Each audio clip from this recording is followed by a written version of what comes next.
Yo, goons, what's good? Just a quick one for you today.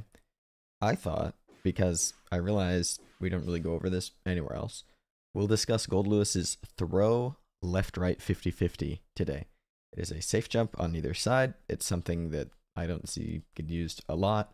And to be fair, we'll discuss this more later. Is it really worth it compared to his other Oki? Debatable, but it's important to know how to do. So let's get into it.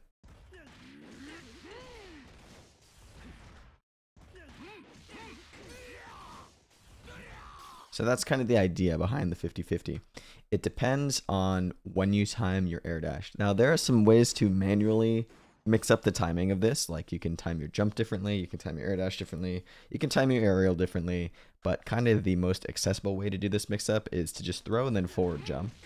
And the way I like to do it is you watch Goldlewis and you kind of time your air dash based on where he is in the air. So if you want to get same side, you try to do it like as close to when he starts falling, like at the apex of his jump, as possible. If you want to do cross up, you slightly delay it beyond that. But you don't want to do it too early, otherwise your JH will whiff. So I'll do same side here. I want to go like right at the apex of my jump. There we go. Now I'll do cross up. Delay it a little bit. And I'll start timing it like just when he's starting to fall. That will make it a little bit easier. And this is an unseeable difference. So this is absolutely a legitimate 50-50. And what's more than that is it's a little better in a 50-50 in the sense that like the same side option I've found basically like reaction baits people because it is very ambiguous looking. Like it looks like it's going to cross up. So people will think they're about to get crossed up and get hit same side a lot of the time. And that's really good. And of course, gapless close slash on same side because it is +9. And you can see as well that this is a safe jump, right? I'll put my mouse here. Hopefully you can see it. But this is the frame bar right here. You can see that I meatied with the active frames of my JH, right? On the first frame of Kai's wake up. And then I'm also able to block after the, starting like after the 5th frame. So that's safe to all reversals in the game. So it is a safe jump, right? Let's just show as well that crossup is a safe jump. Yeah, same thing. Like I meted on the 2nd frame. It actually doesn't matter, if it's on the 1st or 2nd frame. At that point, still gonna hit them. It's gonna hit anything they try to do. And I'm able to block before any reversal timings in the game. So yeah, it is a left-right safe jump. But on crossup, particularly if they FD, all you really get on block is this 2K. And you're not spaced for amazing pressure afterward, but you can 2-hit confirm that very reliably. It's something you want to practice as well. So one thing to note about this setup, and one reason why, for example, sometimes meeting with 268 or what have you is going to be stronger, is that OSing backdash is kind of tricky on this setup and very character dependent how you do it. And there are some characters where you really just can't do it like at all, basically. So that is a pretty frustrating aspect of this setup, but it is still a left-right 50-50.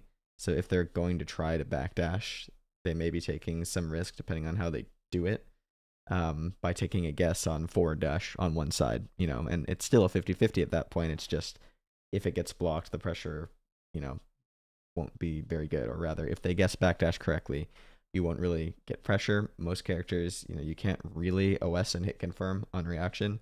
Some you can, some you can't. So for example, on Kai here, I have him set to backdash. And you can see that, I hit his backdash with the setup. And I got big reward.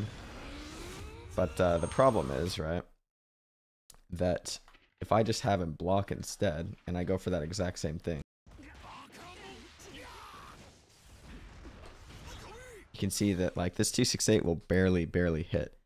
And there's also a pretty large gap that is, able to be hit by reversals, mashed on it, that spacing. They could probably backdash that as well. It's just not particularly good. So the problem is that you're basically pre-committing to the 268. And not only that, if you're not timing things relatively strictly with the safe jump and holding back and pressing S and whatnot, you're also going to be unsafe to reversals if you try to do this whole thing preemptively, because of course you can't block while you're doing 268. which is, part of the problem.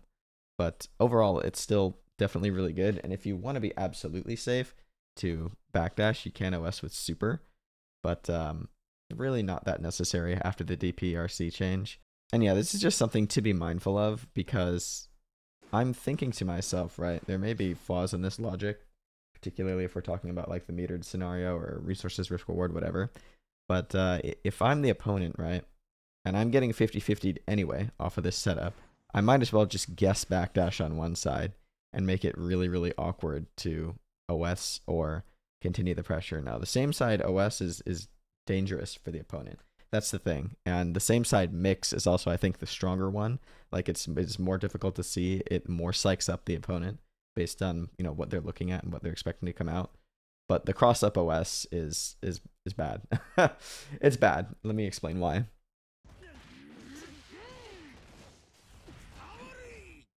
So I did the same input there, but as you can see, right, this is where we're going to use the frame bar. I did get my safe jump correctly, and then I went straight into my far slash, right? Like, I didn't really hit stop OS it, so that's one thing. Like, unless you're pretty tight, you're going to be DPable if you're committing to this. But the other thing is, there was a gap here. You see that? 1 frame gap. And I think I could have done this 1 frame better to potentially leave no gap here, just maybe. But yeah, I mean, I'm someone who's done this a lot, and the fact that I'm not doing that is worth noting. And that means, they could backdash there, they'd be fine, and they would cleanly backdash the active frames of my far slash, given that they have 5 frames of invuln, and it's just kind of weak, and that's kind of the reason you want a 2K a lot of the time. When you cross up, you keep it gapless. It's low, it's safe to reversals on its own, so if you don't confirm, a lot of people, if you confirm that they didn't get hit, rather, you don't just go straight into 2K behemoth. A lot of people will try to RPS reversal on that 2K just out of panic, and it's kind of good. 2K is just generally like a good stagger button, right? Only -2. So it's a good spot to try to continue pressure from, and just trying to go into far slash there is really, honestly, really not worth it. By the way, that gap may also end up allowing you to 6P, which could be bad potentially. So the OS downsides of this setup are worth noting. And again, it varies a lot by character and backdash. There are some where it's just like not feasible to OS at all, basically. And that is really, really frustrating.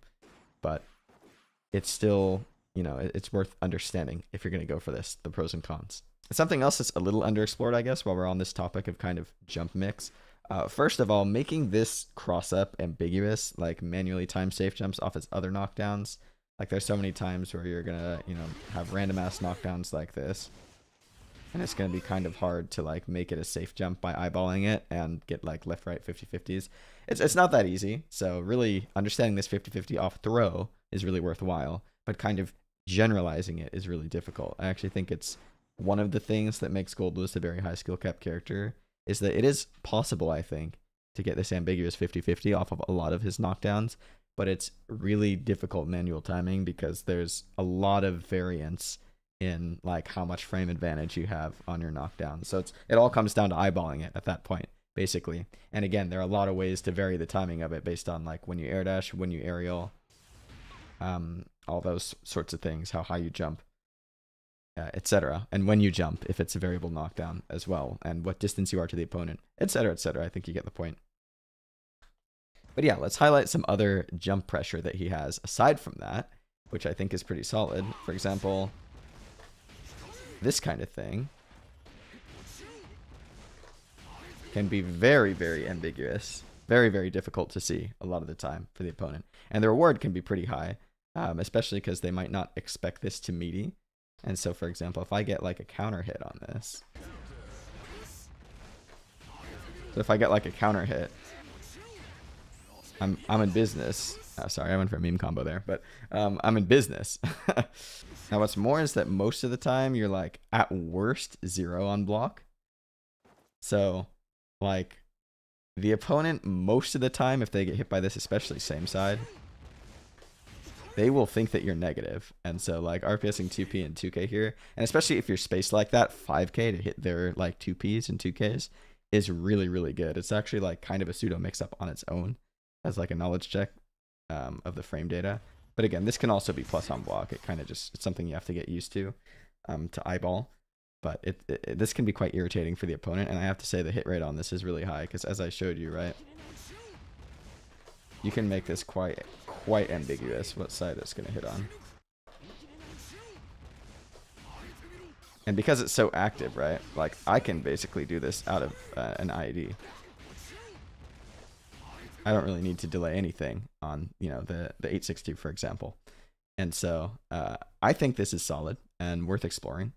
But yeah, that's kind of just a slight foray into Goldlewis's jump mix, especially the throw 50-50.